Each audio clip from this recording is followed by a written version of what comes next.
ఉద్ధవ, నైష్టిక బ్రహ్మచర్యం స్వీకరించడానికి ఇష్టం లేనప్పుడు, అంటే నైష్టిక బ్రహ్మచర్యం అంటే ఏం చెప్పాను, ఆ జన్మ బ్రహ్మచర్యం ఉండి పరమాత్మను చేరడానికి ఉండేవాడు నైష్టిక బ్రహ్మచారి. అది నీకు ఇష్టం లేదు, ఈ చదువు అయిపోయిన తర్వాత నేను పెళ్లి చేసుకుంటాననే ఉద్దేశంలోకి వచ్చావు, రావడంలో తప్పేం లేదు, అందరూ అదే ఉంటారు. ఎవడో మహానుభావుడు ఒక్కోట్లో ఒకడు దొరికితే దొరికికాడుతాము, పుట్టంగానే నేను సన్యాసంలో ఉంటాననేవాడు. సరే, తర్వాత స్వీకరించడానికి ఇష్టం లేనప్పుడు అతడు గృహస్థాశ్రమంలో చేరదలుచుకుంటే విధిపూర్వకంగా, అంటే ఏ విధంగా శాస్త్రం చెప్పబడిందో ఆ విధంగా వేద అధ్యయనం పూర్తి చేసిన పిదప, అంటే గురువుగారి దగ్గర వేదాధ్యయనం పూర్తి చేయాలి, అప్పటి వరకు పెళ్లి చేసుకుంటానని అనకూడదు. ఎందుకు పెట్టారు ఆ కండిషన్ ఆలోచించండి ఒకసారి. వేదాన్ని పూర్తిగా చదువుకుని నువ్వు ఆకళింపు చేసుకున్న తర్వాత, పెళ్లి చేసిన తరువాత, అది అయిన తర్వాత, ఈ జ్ఞానం కలిగిన తర్వాత నీకు వివాహం చేస్తే ఆవిడ వెనకాల పడిపోయి అది తప్పితే ప్రపంచం లేదని అనుకునే పరిస్థితి నీకు రాదు. ఆ జ్ఞానం తెలిసిన తర్వాత. జ్ఞానం లేనప్పుడు అది తప్పితే ఇంకోటి ఉండదు మనకి, అదే రంది. సో అప్పుడు ఏమవుతుంది, వచ్చిన మానవ జన్మ దుర్వినియోగం అయింది. తర్వాత వేదాధ్యయనం పూర్తి చేసిన తదుపరి గురుదేవులకు దక్షిణ సమర్పించి, ఇప్పుడు ఇక్కడ గురుదక్షిణ ఏమిటి ఇస్తున్నారు, రోజు 2 సార్లు తిట్టడం, 3 సార్లు తిట్టడం కదా, అది తలూపాడు కరెక్ట్గా. వద్దు మాట్లాడద్దు గురుడు. తర్వాత గురుదేవులకు దక్షిణ సమర్పించి వారి అనుమతితో సమావర్తన సంస్కారం చేసుకొని, గురుదేవుల అనుమతితో సమావర్తన అంటే ఇక బయటికి వెళ్ళి నువ్వు బతకడానికి వీలుగా కావలసినటువంటి ఏర్పాటు చేసుకుంటూ స్నాతక వ్రతం చేసుకుని బ్రహ్మచర్యాశ్రమం వదిలిపెట్టాలి. అందుకని వివాహం ముందు, మిగతా కులాల్లో అది వర్ణాల్లో జరగటం లేదు కానీ బ్రాహ్మణుల్లో చేస్తారు స్నాతకం అని వివాహానికి ముందు. అంటే నీవు పుట్టిన కానించి గురుదేవుల దగ్గర ఉండి ఇవన్నీ షోడశ కళలు నేర్చుకుని షోడశ కర్మలు చేసిన ఫలితం ఉంటే వాడు ఈ స్నాతకం చేసుకుని ఆటోమేటిక్గా సంసారంలోకి వెళ్ళచ్చు. అప్పటి వరకు వాడికి ప్రతిబంధకాలు ఉన్నాయి. ఏవి నిన్న చెప్పానే, తాడు కట్టుకోవాలి, జింక చర్మం వేసుకోవాలి, శిఖలు పెట్టుకోవాలి, అలంకారం ఉండకూడదు, గోళ్ళు కత్తిరించుకోకూడదు, ఇవన్నీ చెప్పామే. ఇవన్నీ వివాహం ముందు వరకు ఉన్నాయి నీకు. వివాహానికి వెళ్ళాలంటే ఈ స్నాతక వ్రతం చేసి ఇక వాటిని వదిలేస్తున్నాను, వదిలేసి నేను సంసారంలోకి పెడుతున్నాను, కావున నాకు ఎగ్జామినేషన్ ఇవ్వండి అని తీసుకునేది స్నాతక వ్రతం. ఆ కర్మ ఖచ్చితంగా చేస్తారు బ్రాహ్మిన్స్లో. మిగతా వాటిలో కూడా ఉండొచ్చేమో, నాకైతే అంత పెద్దగా తెలియదు. అది చేస్తే ఏమిటంటే నేను బ్రహ్మచర్య ఆశ్రమం నుంచి బయటకు వచ్చి సంసార గృహస్థాశ్రమంలోకి వెళ్ళే ముందు ఒక టికెట్ తీసుకోవడం అన్నమాట, ఎలిజిబిలిటీ, ఎంట్రన్స్ అది. సో వాడు స్నాతక వ్రతం చేసుకుని బ్రహ్మచర్య ఆశ్రమం విడిచిపెట్టాలి. తర్వాత బ్రహ్మచర్యాశ్రమం తర్వాత గృహస్థాశ్రమం లేకుండానే వానప్రస్థాశ్రమంలో చేరవచ్చు. ఇప్పుడు చెప్తున్నాడు, గృహస్థాశ్రమం అంటే బ్రహ్మచర్యం వదిలేసావు, ఇప్పుడు కొంతమంది అయ్యా నేను వివాహం చేసుకోను, డైరెక్ట్గా వానప్రస్థానికి వెళ్ళిపోతానంటాడు. వెళ్ళచ్చు.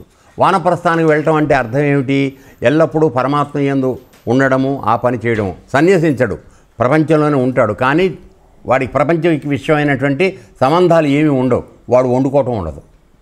ఇందాకేం చెప్పాడు నీకు, బ్రహ్మచారి, వానప్రస్థుడు, సన్యాసి, ఈ ముగ్గురు శీల విషయంలో జాగ్రత్తగా ఉండాలి. ఆ సంబంధం లేకుండా వీడు దూరంగా ఉండాలి. అర్థమైందా? అలాగే వయసు అయిపోయి వృద్ధాప్యంలో ఉన్నప్పుడు సన్యాసం తీసుకోకపోయినా భార్యాభర్తలు ఇద్దరు వానప్రస్థంలో ఉండాలి.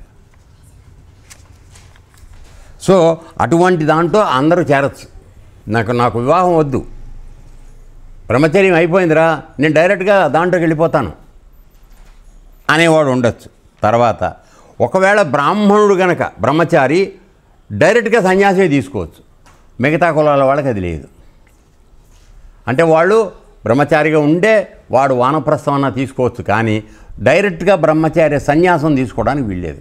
ఒక బ్రాహ్మణుడికి మాత్రమే డైరెక్ట్గా బ్రహ్మచర్య ఆశ్రమం నుంచి నెక్స్ట్ సన్యాసాశ్రమానికి వెళ్ళిపోవచ్చు. అంటే మధ్యలో ఉన్న దీన్ని వదిలేయచ్చు, వానప్రస్థాన్ని. కానీ ఏది కరెక్టో చెప్తున్నాడు ఇప్పుడు వినండి. స్వీకరించవచ్చు, కానీ క్రమంగా ఒకటి తర్వాత రెండవది స్వీకరించడం మంచిది. అర్థమైందా? ఇప్పుడు కొంతమంది యువకులు, కొంతమంది ఈ ఎలివేటర్ ఉంటుంది కదా, ఎస్కలేటర్, ఆ ఎస్కలేటర్ పరిగెడుతుంటే దాని మీద కూడా పరిగెత్తి ఎక్కుతూ ఉంటారు. మీరు చూచారో లేదో? అది పైకి నడుస్తోంది, వాడు దాని మీద నుంచుని 2 నిమిషాలు వెళ్ళేంత ఓపిక లేదు వాడికి. 2 మెట్లు తప్పున ఎక్కి వెడుతూ ఉంటాడు. ఒక్కోసారి అది కాలు జారిందనుకో మూతి పగల పడుతూ ఉంటాడు, లేకపోతే కాలు వెళ్ళి దాంట్లో ఇరుక్కుపోతూ ఉంటుంది. అంటే అత్యుత్సాహం అన్నమాట. ఆ లోపల ఉన్న శక్తి ఆ పొగరు తీసుకొస్తుంది. అది తీసుకొచ్చి దానికి 3 సార్లు. అలాగే కిందకి దిగేటప్పుడు కూడా 3 మెట్లు కిందకి దిగుతూ ఉంటారు, మూతి పగులుతూ ఉంటుంది. అది మామూలే.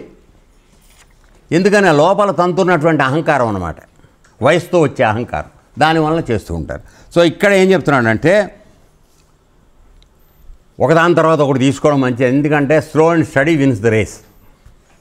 అంటే నెమ్మదిగా నిలబడి పాలు తాగటం, నీళ్లు తాగటం మంచిదిరా నాన్న, పరిగెత్తి పాలు తాగొద్దని చెప్తున్నాడు.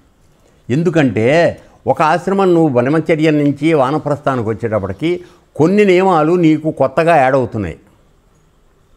సో వాటి యందు నువ్వు పూర్తిగా పరిపూర్ణం సాధించు, అప్పుడు సన్యాసానికి వెళ్ళు. అంతేగాని డైరెక్ట్గా నేను కాల్చుకుని పులిని చూసి నక్క వాత పెట్టుకున్నట్టుగా మనం డైరెక్ట్గా సన్యాసాన్ని పెట్టుకుంటే ఏమవుతుందంటే నా ఘాట్కా నా ఘాస్కా, బ్రహ్మచర్యం పోతుంది, ఇటు సన్యాసాస్త్రం ఉండదు, రెండుకి కాకుండా పోతాం. అది వద్దని చెప్తున్నాడు. తొందరపాటుతనం వద్దు. ఎందుకని ఈ యోగం నువ్వు చేస్తున్నవి, ఈ 4 ఆశ్రమాలు పాటిస్తుంది నీ జీవితాంతం చేయాల్సినవి. అర్థమైందా? ఆశ్రమంలో ఎన్నాళ్ళు ఉండాలి గురువుగారు? ఎన్నాళ్ళు చెప్తే యోగం వస్తుందండి?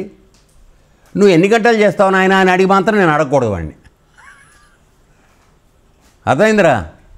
ఆంజనేయుడు ఎన్ని సంవత్సరాలుగా అయిపోతుందండి? 2 రోజులుగా అయిపోతుంది. వెళ్ళిపోవచ్చు, వాడు వచ్చే నుండి వెళ్ళిపోవచ్చు. ఓకే. తర్వాత కానీ నా ఆజ్ఞ కాదని భక్తుడు వరుసగా ఆశ్రమాలు గ్రహించకుండా విపరీత క్రమంగా ఆశ్రమ పరివర్తనం చేస్తూ స్వేచ్ఛాచారుడై ఉండకూడదు.